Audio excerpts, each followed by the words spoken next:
Good morning, everyone. Hope everyone's doing great. So excited of what God is doing in your life. I know there's great victories taking place. I know that your intimacy with Him is growing even stronger. You're reminded of how much He loves you, how precious you are to the Father. All those things are taking place during this fast. And I'm just excited of what's going to happen on that mountain. I'm excited of what's taking place in your lives, in your marriages. And I just want to encourage you, though, today that we need to stay humble. Because God's doing great things, and He's moving, and He's taking territory, all these wonderful things. But God put in my spirit today that we always need to stay humble. Humble's a part of teachable. As Pastor Berteau said, the FAT principle, the faithful, available, teachable. To be teachable, you got to be humble. Luke 18:13, it talks about, and just before that, it talks about a tax collector and a Pharisee. Two different people going to pray, intimacy, fasting, all those things. Here's one, the Pharisee says, I'm not like the tax collector. His eyes are instead of on himself and his own spirit, being humble in his own spirit. He's looking at somebody else and saying, well, I'm not like them. I'm not that way. I'm not this. But here, look at the tax collector in Luke 18:13. He says, but the tax collector stood at a distance and dared not even lift his eyes to heaven as he prayed. Instead, he beat his chest in sorrow, saying, oh God, be merciful to me.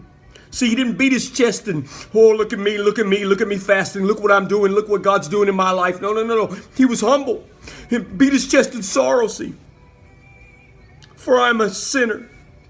I tell you, the sinner, not the Pharisee, returned home justified before God. But those who exalt themselves will be humbled, and those who humble themselves will be exalted.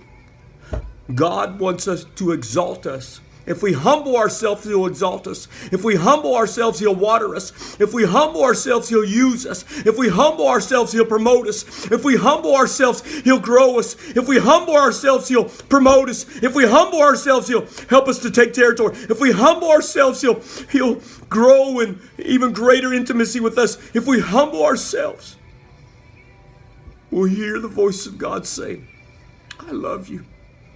I'm proud of you. Are we humble? We know God's doing great things in our lives, and He's going to continue to do. We're going to fill arenas. We're going to take territory. All these things, but we must be humble. Because the minute we think and not being humble, we think it's about us and not about God in us that's doing things. So stay humble.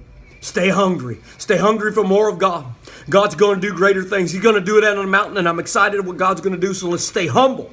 Let's stay focused and see what God's going to do on that mountain and in this valley in our lives, in our marriages, and our families. God bless you. I'm excited. Take care. I'll see you.